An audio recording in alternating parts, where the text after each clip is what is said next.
10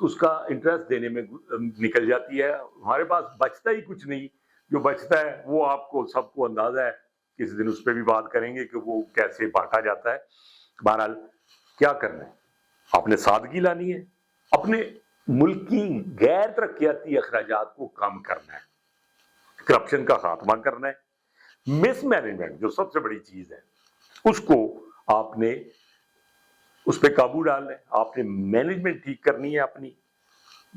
law and order بہت بڑا issue ہے, بہت بڑا ایشو ہے. لا اینڈ آرڈر کو ٹھیک کرنا ہے. بجلی اور گیس جیسی اور کئی پروڈکٹ ہیں جن کی چوری کو روکنا ہے, اور آئی پی پیز کئی دفعہ کہہ چکے اس پہ بہت زیادہ ضروری ہے, کیونکہ وہ ہمارا ایک مطلب اس وقت تو خیر تمام دنیا آئی پی پیز پہ بات کر رہی ہے, ہم نے تو بہت پہلے اس پہ بات شروع کی تھی. تو بہرحال ہر وہ حربہ جو اس ملک کو ترقی کی راہ پہ ڈالے ہمیں وہ استعمال کرنا چاہیے اور کرنا پڑے گا. ضرورت صرف چیز کی ہے کہ ہم اپنی سمت درست کریں, جو ہم بہرحال ابھی تک تو نظر نہیں آ رہا. ابھی تک تو باتیں ہیں, وعدے کیے ہیں. وزیر اعظم نے کہا کہ جی ہاں یہ آئی ایم ایف کا آخری پروگرام ہوگا, آئی وش کہ ایسا ہو. پھر انہوں نے $60 ارب 3 سالوں میں انہوں نے اپنی ایکسپورٹ لے کے جانے کا بھی ہمیں ایک وعدہ کیا, ایک نعرہ لگایا. اللہ کرے کہ ایسا بھی ہو جائے, جو کہ ناممکن نہیں ہے. میں 100% پوری اتھارٹی اور گارنٹی سے کہتا ہوں کہ یہ ناممکن نہیں ہے. ایس آئی ایف سی ایک بہت بڑا اس وقت دیکھیں, جب تک ملٹری اور سویلین مل کے کسی پروجیکٹ پہ کام کر رہے ہوں, کچھ لوگوں کو شاید یہ بات پسند آئے یا نہ آئے, میں اس کو اس سے مبرا ہوں. میں کہتا ہوں کہ ایشوز ٹو ایشو چلنا ہے, جہاں یہ جو ایک ایس آئی ایف سی کا ہے کیونکہ یہ ملک کی ترقی کے لیے ایک روڈ ورک جو ہے آپ سمجھ لیں ایک اس کی طرف جایا جا رہا ہے. انہوں نے ایک بڑا ناممکن سا لیکن چیلنجنگ آپ ٹارگٹ سمجھیں کہ انہوں نے کہا کہ اگلے 3 سالوں میں $100 ارب کی سرمایہ کاری انٹرنل یا ایکسٹرنل باہر سے منگوانی ہے یا پاکستان کے اندر سے کرنی ہے. پاکستان میں 100 ارب کی سرمایہ کاری کرنی ہے. آئی وش کہ ایسا ہو جائے, آئی وش کہ ہم یہ ٹارگٹ اچیو کر لیں اور اس ملک میں زرعی سمیت مختلف چیزوں میں آئی ٹی سمیت ایک انقلاب آ جائے. یہ ہم دعا گو ہیں, لیکن ابھی تک ہماری ڈائریکشن ایسی نہیں لگ رہی. جس سپیڈ سے ہمیں اس طرف جانا ہے ابھی تک محسوس نہیں ہو رہا کہ اس سپیڈ سے ہم بہتری کی طرف جا رہے ہیں. بڑی سادی چیزیں ہیں, ڈسکس کر چکے. آئی وش کہ ہم اس سپیڈ سے ہم ترقی کی طرف جائیں, اس ملک کو بچانے کے لیے جائیں. اور یہ جو اس قسم کی چیزیں ہیں ہم ان کو اپنے لیے عزت اور بے عزتی کا مسئلہ بنائیں. جب تک ہم عزت اور بے عزتی کا مسئلہ نہیں بنائیں گے ملک ترقی نہیں کرے گا. ایک بہت اچھی خبر ہے, لیکن یہ اچھی خبر تب ہے جب ہم اس سے فائدہ اٹھا لیں. جرمنی کو 80,000 ورکرز کی تلاش ہے. جرمنی دنیا کا ترقی یافتہ ترین ملک ہے, 8.5 کروڑ سے تھوڑا زیادہ آبادی کا ملک, جس پر کی پر کیپٹا انکم جو ہے وہ امیزنگلی گڈ ہے, $67,245 پر کیپٹا ہے. سو زندگی گزارنے کے لیے دنیا کا 5واں بہترین ملک جرمنی ہے. جرمنی جو ہے وہ اس کی پروڈکشن جو مطلب بہت زیادہ, میں سمجھتا ہوں کہ اس نے بہت زیادہ ترقی کی. Machinery, auto mobile, electric engineering, chemical اور فوڈ پروسیسنگ وغیرہ جیسے اہم شعبے ہیں جس میں جرمنی اپنی پوری جو آپ کہیں دسترس رکھتا ہے. جرمن پروڈکٹ جو ہے دنیا میں بہت ہی زیادہ ایڈمائر کی جاتی ہیں اپنی ڈیوریبلٹی اور پرفارمنس کے لحاظ سے. تو جرمنی کو کیا چاہیے, ان کو ہنرمند ورکرز کی اشد ضرورت ہے.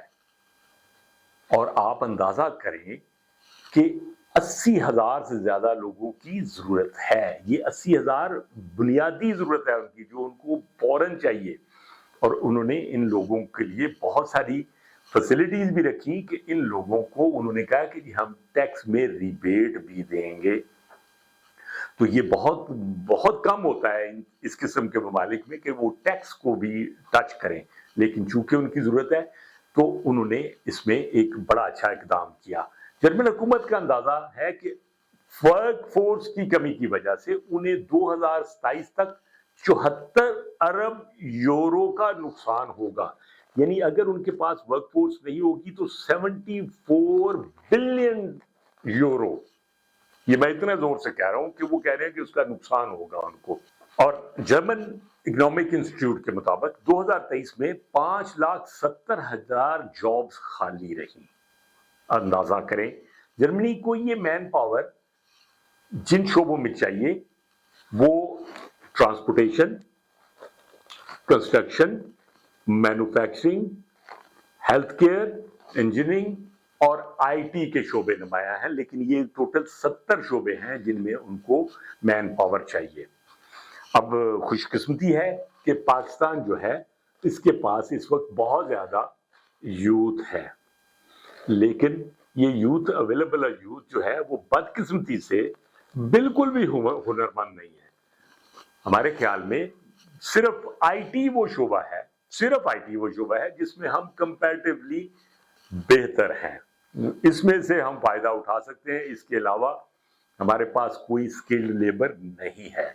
میں پہلے بھی ذکر کیا تھا کہ جاپان کو بھی چاہیے، ہم نے ایک ویلاگ کیا تھا کہ جاپان کو جو ہے وہ ان کو ہنرمند مین پاور کی اشد ضرورت ہے۔ سعودی عرب اور مڈل ایسٹ پورا وہاں پہ بہت زیادہ جاب اپرچونٹیز ہیں، لیکن چونکہ ہمارے لوگ ہنرمند نہیں ہیں اور نسبتاً کم پڑھے لکھے ہیں، تو سعودی عرب نے کہا ہے کہ آپ پاکستان ہمیں بیکاری، بیمار اور غیر ہنرمند لوگ نہ بھجوائیں۔ تو یہ اندازہ کریں کہ انہوں نے باقاعدہ ایڈریس کر لیا۔ تو اب ضرورت کس چیز کی ہے؟ ضرورت اس امر کی ہے کہ حکومت ہنگامی بنیادوں پر ٹیکنیکل ٹریننگ سینٹر بنائے۔ اس کے لیے ہمیں کوئی بہت بڑا انفراسٹرکچر لگانے کی ضرورت بھی نہیں ہے۔ ہمارے پاس جو اویلیبل سکولز اور کالجز اور اس طرح کی جو سرکاری بلڈنگز ہیں ہم ان کو استعمال کر سکتے ہیں اور یہ شام کی کلاسز دے سکتے ہیں۔ ضرورت کیا ہے؟ صرف کہ حکومت جو ہے وہ اپنے روایتی وعدے، دعوے، نعرے چھوڑے اور حقیقی کام اور ترقی کے لیے کام کرے۔ تو میں سمجھتا ہوں کہ پاکستان کے لیے بہت سارے دروازے جو ہیں وہ کھل جائیں گے اگر ہم اپنی اپروچ کو پازیٹیو کر لیں۔ خلیل الرحمان قمر، سوشل میڈیا پر بہت زیادہ ڈسکس ہو رہا ہے یہ ایک سبجیکٹ، اور زیادہ تر لوگ اس کو بہت ہی نیگیٹو لے کے پتہ نہیں کیا کیا کچھ کہہ دیا گیا، ویڈیوز بھی دکھا دی گئی، اور بہت سارے لوگ تو بہت زیادہ پرسنل ہوئے پڑے ہیں ان کے خلاف۔ جیسے کہ انسداد دہشت گردی کی عدالت میں سماعت کے دوران جج صاحب نے کہا کہ درویش آدمی تو صبح 4 بجے تہجد پڑھ رہا ہوتا ہے اور آپ کیا کر رہے ہیں۔ اب مجھے سمجھ نہیں آ رہی کہ تمام میڈیا نے اس پر شدید الفاظ میں تنقید کی ہے۔